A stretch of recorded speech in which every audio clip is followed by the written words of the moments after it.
4ನೆಯ ತಾರೀಕು ಇಂದು ನಾವು ಧ್ಯಾನಿಸುವ ವಿಚಾರ ಗೆಳತಿ ಕೊಟ್ಟ ಜಪಸರ.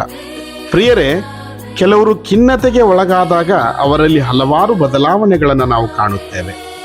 ಏಕಾಂತ ಜೀವನ, ಹಸಿವು ಇಲ್ಲದಂತಾಗುವುದು, ಸದಾ ಹತಾಶೆಯ ಭಾವನೆ ಮತ್ತು ನಿದ್ರಾಹೀನತೆ ಅವರನ್ನು ಕಾಡುತ್ತಿರುತ್ತದೆ. ನನಗೆ ಯಾರೂ ಬೇಡ ಎಂದುಕೊಂಡು ಸಮಾಜದಿಂದ ದೂರ ಉಳಿಯುತ್ತಾರೆ. ಕೊನೆಗೆ ಈ ಜೀವನವೇ ಸಾಕು ಎಂಬ ನಿರ್ಧಾರಕ್ಕೆ ಬಂದು ಬಿಡುತ್ತಾರೆ. ಹೀಗೆ ನೋವಿನಲ್ಲಿದ್ದ ಒಬ್ಬ ಯುವತಿಯ ಜೀವನದಲ್ಲಾದ ಘಟನೆ ಇದು. ಜೀವನದಲ್ಲಿ ಜಿಗುಪ್ಸೆಗೆ ಒಳಗಾಗಿದ್ದಳು ಈ ಅಕಥೋಲಿಕ ಯುವತಿ. ತನ್ನ ನೋವನ್ನು ತನ್ನ ಕಥೋಲಿಕ ಸ್ನೇಹಿತೆಯ ಬಳಿ ಹೇಳಿಕೊಳ್ಳುತ್ತಾಳೆ. ಈ ಕಥೋಲಿಕ ಯುವತಿ ತನ್ನ ಆ ಅಕಥೋಲಿಕ ಗೆಳತಿಯನ್ನ ಯಾವ ರೀತಿ ಸಮಾಧಾನ ಪಡಿಸಬೇಕು ಎಂದು ತಿಳಿಯದೆ ತನ್ನ ಬಳಿಯಲ್ಲಿದ್ದ ಒಂದು ಜಪಸರವನ್ನ ಗುರುಗಳ ಬಳಿಗೆ ತಂದು ಅದನ್ನ ಆಶೀರ್ವದಿಸಿಕೊಂಡು ಹೋಗಿ ಆ ಗೆಳತಿಗೆ ಉಡುಗೊರೆಯಾಗಿ ಕೊಡುತ್ತಾಳೆ.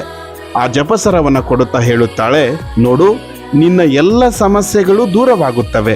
ಈ ಜಪಸರವನ್ನ ನೀನು ಮಲಗಿರುವುದಕ್ಕಿಂತ ಮುಂಚೆ ಮುತ್ತುಕ್ಕಿ ನಿನ್ನ ತೆಲದಿಂಬಿನ ಅಡಿ ಇರಿಸು ಎಂದು ಹೇಳುತ್ತಾಳೆ.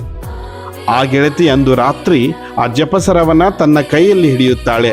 ಆದರೆ ಯಾವ ರೀತಿಯ ಈ ಜಪಸರ ಪ್ರಾರ್ಥಿಸಬೇಕು ಅಥವಾ ಯಾವ ರೀತಿಯ ಜಪಸರ ಎಂಬುದು ಆಕೆಗೆ ಗೊತ್ತಿರಲಿಲ್ಲ. ನನ್ನ ಸ್ನೇಹಿತೆ ಕೊಟ್ಟ ಈ ಜಪಸರದಲ್ಲಿ ನಿಜವಾಗಿಯೂ ಶಕ್ತಿ ಇದೆ ಎಂದು ವಿಶ್ವಾಸಿಸುತ್ತಾಳೆ.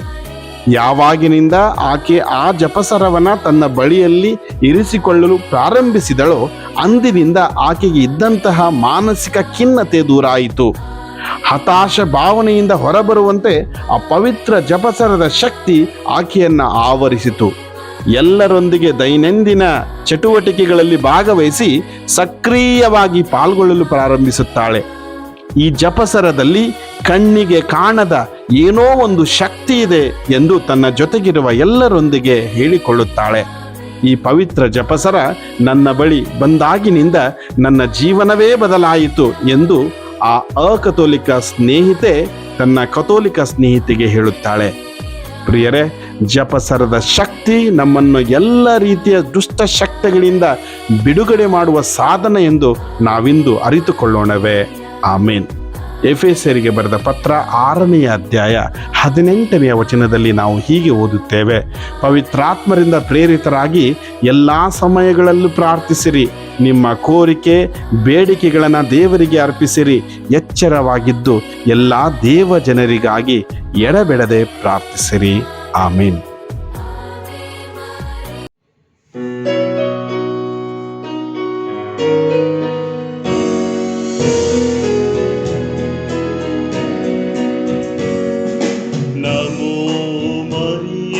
ಪ್ರಸಾದ ಪೂರ್ಣಿ ದೈವ ವಾಕ್ಯದ ದೇಗುಲವೇ, ಸ್ತ್ರೀಯರಲ್ಲಿ ನೀ ಧನ್ಯಳಮ್ಮ, ಧನ್ಯವು ನಿನ್ನ ಕರುಳ ಗುಡಿ, ಆ ಧನ್ಯದ ಫಲವೇ ಯೇಸು ಪ್ರಭು.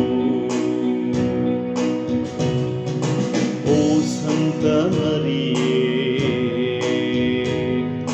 ದೇವರ ತಾಯಿಯೇ, ನಾವು ಪಾಪಿಗಳು, ನಮಗಾಗಿ ಪ್ರಾರ್ಥಿಸಮ್ಮ,